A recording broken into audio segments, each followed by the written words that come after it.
చెప్పినారు అధ్యక్ష, నేను చెప్పడం కాదు. నేనేమంటున్నా అధ్యక్ష, మీరు దాచేస్తే దాగని సత్యాలు చరిత్ర. అధ్యక్ష ఇట్లా నిమిషానికి ఒకసారి ఇంటరప్ట్ చేస్తే ఎట్లా అధ్యక్ష? ఇంత ఆవేశం ఎందుకు? బట్టన్నా అధ్యక్ష, ముఖ్యమంత్రి గారు మాట్లాడతారు తర్వాత, మీకెందుకు బాధ? బట్టి గారు ఇంత బాధపడితే కష్టం. ఇందిరమ్మ పాలన గురించి రేవంత్ రెడ్డి గారు చెప్పిన మాట ఇది. ఇంకా చాలున్నాయి రేవంత్ రెడ్డి గారు చెప్పిన మాటలు, చెప్పమని చెప్తా. అధ్యక్ష, this is not right sir. అధ్యక్ష, you have to come to my rescue. This is not right అధ్యక్ష. ఇదేం అధ్యక్ష? అధ్యక్ష, సీఎం గారు సమాధానం చెప్తారు అధ్యక్ష. గౌరవ్ కేటీఆర్ గారు ఎన్నిసార్లు ఇస్తారు సార్? మరి మేము కూడా లెక్క చూడాలా? 39 మందికి. అధ్యక్ష, మనం తెలంగాణ రాష్ట్ర శాసనసభలో మాట్లాడుతూ ఉన్నాం. ఆనాటి ఉమ్మడి ఆంధ్రప్రదేశ్ శాసనసభ వ్యవహారాలు కాదు, ఆనాటి ఉమ్మడి ఆంధ్రప్రదేశ్ శాసనసభ కాదు. ఇది ప్రత్యేక తెలంగాణ రాష్ట్ర శాసనసభ. ఈ శాసనసభ ఈ రాష్ట్రానికి సంబంధించి 2014 జూన్ 2 నుంచి మొదలైంది. 2014 నుంచి ఈ రాష్ట్రంలో తీసుకున్న చర్యలు, జరిగిన ఖర్చులు, చేసిన అభివృద్ధి, రాష్ట్ర ప్రజల ఆకాంక్షలు, వాటి గురించి మనం మాట్లాడుకోవాలి. గతం అంతా బాగాలేదనే కదా అందరు కలిసి కొట్లాడి ఏకగ్రీవంగా తీర్మానం చేసి తెలంగాణ రాష్ట్రం ఇంకా అది చూపించి నేను వాళ్ళతో పోటీ పడతా అంటే నువ్వు కూడా వాళ్ళతో పోటీ పడితే నువ్వు కూడా అట్టే పో. మరి ఏడెందుకు తెలంగాణ రాష్ట్రం గురించి మాట్లాడండి సార్.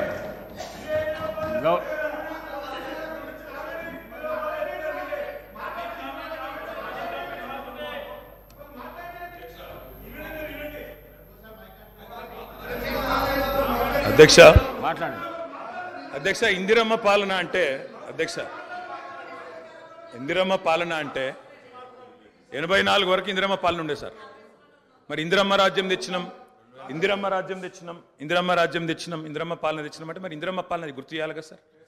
ఇందిరమ్మ పాలనలో గంజి కేంద్రాలు ఉండేది గుర్తు చేయాలి, ఇందిరమ్మ పాలనలో కరెంటు లేనిది గుర్తు చేయాలి, ఇందిరమ్మ పాలనలో నిర్బంధాలు గుర్తు చేయాలి, ఇందిరమ్మ పాలనలో నియంతృత్వం గుర్తు చేయాలి, ఇందిరమ్మ పాలనలో ఎమర్జెన్సీ రోజులు గుర్తు చేయాలి, ఇందిరమ్మ పాలనలో ఆర్టికల్ 365 ఎట్లా యూజ్ చేసి ప్రజాస్వామికంగా ఎన్నుకున్న ప్రభుత్వాలను రద్దు చేసినో గుర్తు చేయాలి, ఇందిరమ్మ పాలనలో ఎట్లా ముల్కీ రూల్ను తుంగలో దొక్కినో గుర్తు చేయాలి, ఇందిరమ్మ పాలనలో ఎట్లా రాష్ట్ర ప్రభుత్వాలను ఒక నియంతలాగా శాసించినో గుర్తు చేయాలి, ఇందిరమ్మ పాలనలో ఎట్లా ఇంటింటికి తాగునీళ్ళు ఇవ్వలేని దుస్థితులను గుర్తు చేయాలి, ఇందిరమ్మ పాలనలో ఎట్లా అయితే గరీబీ హటావో అని నినాదం ఇచ్చి మర్చిపోయినో గుర్తు చేయాలి. రాజశేఖర రెడ్డి గారిని గుర్తు చేసుకున్నప్పుడు, కిరణ్ కుమార్ రెడ్డి గారిని గుర్తు చేసుకున్నప్పుడు వారు తప్పకుండా మేము కూడా అన్ని చెప్పాలి కదా సార్. పోతిరెడ్డి పాడుకు పొక్కదవి నీళ్లు తీసుకుపోతుంటే హారతులు పట్టిన వాళ్ళ సంగతి చెప్పాలా, హంద్రీనివాకు హారతులు పట్టిన వాళ్ళ సంగతి చెప్పాలా, తెలంగాణకు అన్యాయం చేసిన ప్రతి ఒక్కరి సంగతి చెప్పాలా. కేవలం సెలెక్టివ్గా తలుచుకుంటాం, ఇందిరమ్మ పేరు అవసరం వచ్చినప్పుడు తలుచుకుంటాం, లేకపోతే తలుచుకోమంటే ఎట్లుంటుంది అధ్యక్ష? కాబట్టి తప్పకుండా చెప్పాలా.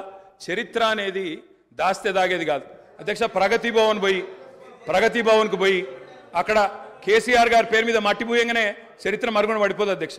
తప్పకుండా వాస్తవాలుగానే ఉంటాయి. వాస్తవం ఏంది అంటే 50 ఏళ్ల గోస తర్వాత కలిసొచ్చే కాలానికి నడిసొచ్చే కొడుకు కేసీఆర్. తెలంగాణ తల్లిని దాస్య శృంఖలాలు తెంచిన కొడుకు కేసీఆర్ గారు అధ్యక్ష. ఇవాళ వారు మాట్లాడినారు, గవర్నర్ గారు,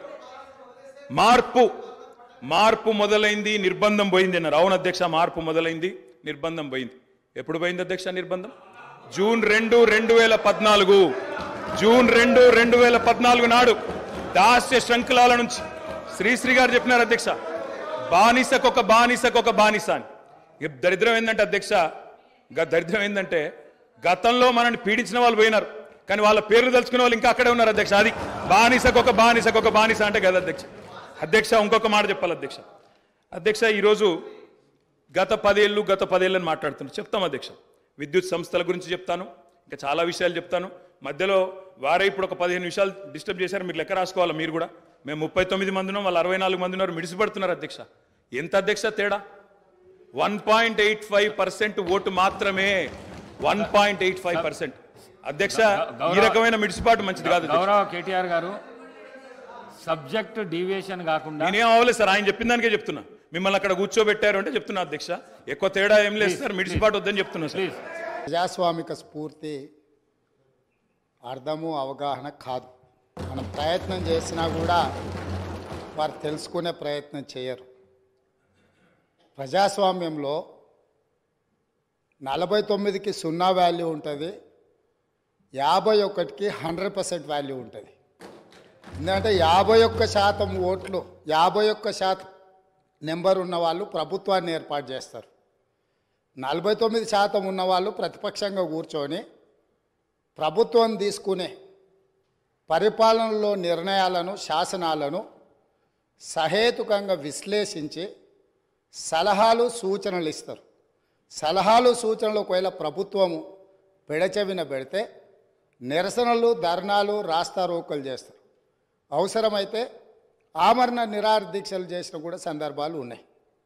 ఆ స్పిరిట్ను తీసుకోవాలి తప్ప వాళ్ళు 64 ఉన్నారు, మేము 39 మంది ఉన్నాం, మేము అచ్చోసిన ఆంబోతుల్లాకున్నాం, మేము పోడియంలోకి వచ్చి కుస్తీలు కొట్లాడతాం, ఈ రకమైన భాష వారి గౌరవానికి కానీ ఈ సభను నడిపించుకోవడానికి కానీ సహకరించదు. రెండవ అంశం, పదే పదే గత పాలన గురించి గత ప్రభుత్వాల గురించి మాట్లాడుతున్నాను. సరే, వారు ఏం మాట్లాడతారో మొత్తం విన్నాక రిప్లై చేద్దాం అనుకున్నాను. కాకపోతే నా రిప్లై కోసం వారు తహతహలాడుతున్నారు. గత పాలనలో యూత్ కాంగ్రెస్ వైస్ ప్రెసిడెంట్గా కల్వకుంట్ల చంద్రశేఖరరావుకు అవకాశం ఇచ్చిందే కాంగ్రెస్ పార్టీ. సింగిల్ విండో డైరెక్టర్గా ఎన్నికల్లో పోటీ చేయడానికి ఇస్తే కాంగ్రెస్ పార్టీ తరఫున నిలబడి ఓడిపోయిందే చంద్రశేఖరరావు. గత పాలనలో ఎంపీగా గెలిపించిందే కాంగ్రెస్ పార్టీ. గత పాలనలో షిప్పింగ్ మినిస్టర్ ఇచ్చిందే కాంగ్రెస్ పార్టీ. ఆ తర్వాత కార్మిక శాఖ మంత్రి ఇచ్చిందే కాంగ్రెస్ పార్టీ. అంతెందుకు ఇక్కడ సభ్యుడు ఉన్నాడు, వారు కూడా వారి కుటుంబ సభ్యులే. ఎమ్మెల్యే కాకుండానే మంత్రిని చేసి తర్వాత ఎమ్మెల్యేగా ఎన్నిక చేయడానికి సహకరించిందే కాంగ్రెస్ పార్టీ. ఈరోజు వాళ్ళు ఏ పేరైతే వినోద్ అనుకుంటున్నారో ఆ రాజశేఖర రెడ్డి గారే ఆ మంత్రివర్గంలోనే గత ఆర్థిక శాఖ మంత్రి సిద్దిపేట ఎమ్మెల్యే గారు ఎమ్మెల్యే పదవి లేకుండా మంత్రిగా ప్రమాణ స్వీకారం చేసిండ్రు. రాజశేఖర రెడ్డి గారి నాయకత్వమే దేశానికి బలమైన నాయకత్వం అని అందులో పనిచేసిండ్రు. మూడవది, పోతిరెడ్డిపాడు పొక్క పెద్దది చేసినప్పుడు కీర్తిశేషులు నాయన్ నరసింహారెడ్డి గారు కడప జిల్లా ఇన్ఛార్జ్ మినిస్టర్. ఆ రోజు కొట్లాడింది పోతిరెడ్డిపాడు మీద కీర్తిశేషులు పి జనార్దన్ రెడ్డి గారు. పోతిరెడ్డిపాడు పొక్క పెద్దది చేసినప్పుడు ఇక్కడ ఉన్నోళ్ళు ఎవరు ప్రాణత్యాగాలు చేస్తామని ఎవరు కొట్లాడలే, ఎవరు మాట్లాడలే. సొంత పార్టీ సొంత ప్రభుత్వం ఉన్న తెలంగాణ ప్రజల హక్కులను భంగం కలిగించొద్దు, కృష్ణానది జలాలలో మా వాటా మాకు ఉండాలి, మా వాటాను ఎవరు తీసుకెళ్ళినా మేము ఒప్పుకోము అని కొట్లాడింది ఆనాటి నాయకుడు పి జనార్దన్ రెడ్డి గారు మాట్లాడిండ్రు తప్ప వీళ్ళు కాదు. కాబట్టి ఈరోజు వీళ్ళందరూ ఏ పాలకుల గురించి మాట్లాడుతున్నారు, ఆ పాలకులు ఇప్పుడు మాట్లాడుతున్న పెద్దలు ఎట్లెమ్మెల్యేనరు? వాళ్ళ తండ్రి గారి గురువైన చంద్రబాబు నాయుడు గారి పార్టీతో పొత్తు పెట్టుకుంటే ఆ పార్టీ మద్దతుతో ఆ కడవ కప్పుకొని సిరిసిల్లలో కష్టపడి పనిచేసి నిర్మించుకున్న చీమలు పెట్టిన పుట్టలో పాములు దూరినట్టు కేకే మహేందర్ రెడ్డి అక్కడ పార్టీని నిర్మించుకొని తెలంగాణ ఉద్యమంలో పాల్గొని తెలంగాణ ఉద్యమంలో ముందు భాగం నుండి నిలబడి కొట్లాడితే ఎన్ఆర్ఐ అంటే నాన్ రిలయబుల్ ఇండియన్ కింద మేనేజ్మెంట్ కోటాలో ఇక్కడికి వచ్చి టికెట్ తీసుకొని అక్కడ ఆ కేకే మహేందర్ రెడ్డి గారిని అన్యాయం చేసి ఈరోజు ఇక్కడికి వచ్చిండ్రు. కాబట్టి ఈరోజు గతం గురించి అధ్యక్ష, ఒకవేళ మా మిత్రులకు వాళ్ళకు అంతగా గతం గురించి చర్చించాలనే ఆలోచన ఉంటే ఒకరోజు మొత్తం తమరు సమయం ఇవ్వండి. తప్పకుండా జూన్ 2, 2014 కంటే ముందు జరిగిన 55 సంవత్సరాల పరిపాలన మీద సంపూర్ణమైన చర్చ ఇక్కడ పెడదాము. ఈరోజు ఇక్కడ జరుగుతున్న చర్చ జూన్ 2, 2014 నుంచి జరిగిన పరిపాలన, చేసిన విధ్వంసము, నాయకత్వం యొక్క వ్యవహార శైలి మీద మనం ఈరోజు మాట్లాడుకుంటున్నాము. కాబట్టి వారికి గతం గురించి చర్చించాలనే కోరిక ఉంటే మాకు ఎలాంటి అభ్యంతరం లేదు.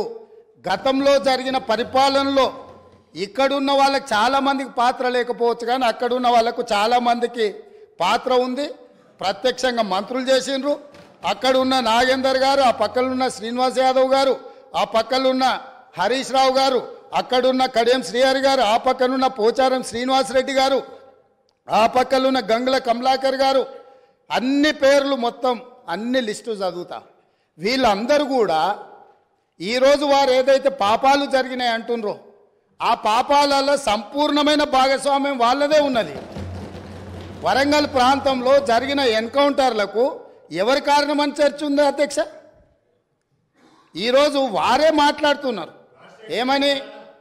ఏమని గవర్నర్ ప్రసంగంలో మొత్తం కాంగ్రెస్ పార్టీ మేనిఫెస్టోనే పొందుపరిచిండ్రని చాలా సీనియర్గా పనిచేసిండ్రు మంత్రులుగా.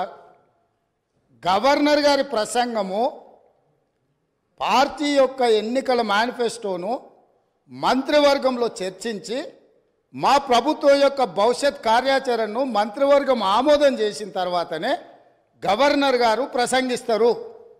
పరిపాలనలో అనుభవం ఉన్న వాళ్ళు, గతంలో ఈ రకమైన నిర్ణయాలు చేసిన వాళ్ళు కూడా ప్రజల్ని తప్పుదోవ పట్టించడానికో లేకపోతే వాళ్ళ యజమానులను సంతోషపెట్టడానికో ఎందుకు మాట్లాడుతున్నారో నాకైతే తెలియదు.